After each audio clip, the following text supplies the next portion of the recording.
Salam sejahtera untuk semuanya. Di hari tadi saya kedatangan tamu yang memasrahkan ini untuk disimpan di lemari sana tuh. Itu tempat penyimpanan jimat-jimat mitra tuh. Ada selemari yang atas apa itu ada 1000 macam jimat di sana. Nah ini juga tamu yang tadi ini buat disimpan katanya. Kenapa ini disimpan? Sebab logikanya, jikalau ada keberkahan hidupnya, sugih, hidupnya mujur, hidupnya banyak duit, nggak mungkin jimat ini ditaruh di sini, mitra. Nah, berarti logikanya jimat-jimat ini tidak ada keberkahan sama sekali untuk dirinya. Sebab saya jelaskan, wafak-wafak ini, ayat suci Al-Quran ini disabukan ke dalam pinggang. Bikin dosa besar, sebab keringat bercucuran, tidak punya wudhu. Nah, ayat suci Al-Quran dibikin tameng, mitra. Jangan sampai ayat suci Al-Quran ini dibikin tameng. Sebab aturan juga pedoman Muslim itu ayat suci Al-Quran.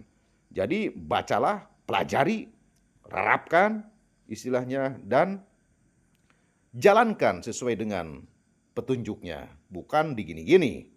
Kalau logikanya ini dipuhit, dirurujit sama kitanya. Kalau bahasa Sunda, dipuhit, dirurujit gitu.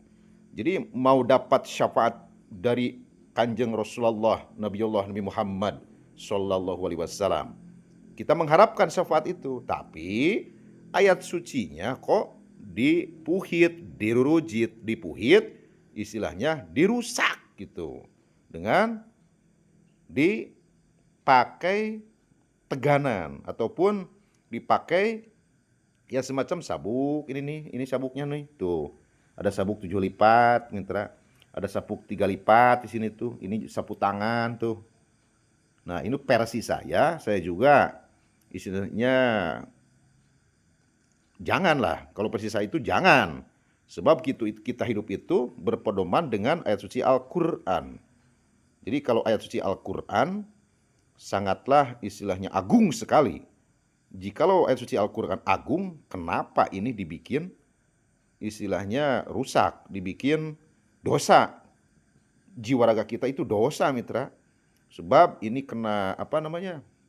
Kena duduk itu, ataupun ini di pinggang, ataupun ini di dompet. Nah ini nih, ataupun ini di dompet lagi. Itu kan masa ayat suci Al-Quran dibikin duduk, dibikin didiukan. Nah ini logikanya rompi jimat ini dipakai misalnya kan, ini nih dipakai rompinya misalnya. Masa istilah ayat suci Al-Quran dipakaikan ke badan? Nah itu secara istilahnya hukum hati. Jadi saya yakin yang hati nuraninya peka, tidak mungkinlah rompi ini dipakai dengan di badan. Yang hati nuraninya bersih, ataupun yang hati nuraninya sebagiannya istilahnya peka aja. Nah, ngeri mitra, dosanya dosa besar ini. Dosa besar, tapi ini versi saya. Maaf.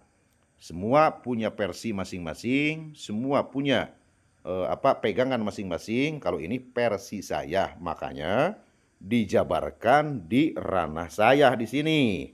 Tuh mitranya. Jadi banyak saya juga tuh, jadi nyimpen barang-barang yang ini tuh, sebagiannya itu tuh. Banyak mitra. Nah ini juga lihat video saya di TikTok ataupun di YouTube ataupun di snack video di Facebook. Nah ini.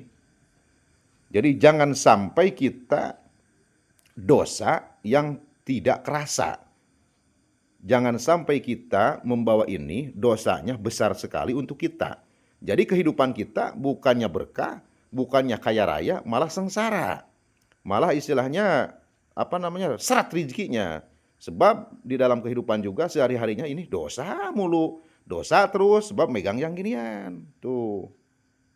Banyak yang menjual gini juga mitra, banyak. Itu makan versi mereka, biarkanlah. Kan kerasanya juga istilahnya sama mereka yang menjual gini. Terus kerasanya yang membelinya itu pasti tidak ada keberkahan. Sebab ya itu, dosa besar. Dosa besar istilahnya. Nah, hindari dosa besar dengan semacam teganan yang ginian gitu. Nah, ini tuh. Ini ayat-ayat suci Al-Qur'an ditulis di wafak ini ataupun dibikin sabuk ataupun dibikin rompi gini.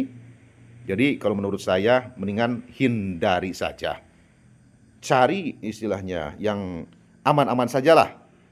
Ijabnya, ilmunya, mending langsung aja ke badan doakan, ginilah gitulah. Pokoknya jangan bawa yang ginian lah. Kita lahir ke alam dunia juga bersih. Jadi istilahnya hidup di alam dunia juga harus bersih. Badan kita itu harus bersih, mitra. Ya, salam edukasi untuk semuanya ini. Salam rahayu, salam silaturahmi, saya dari Kabupaten Ciamis, Jawa Barat.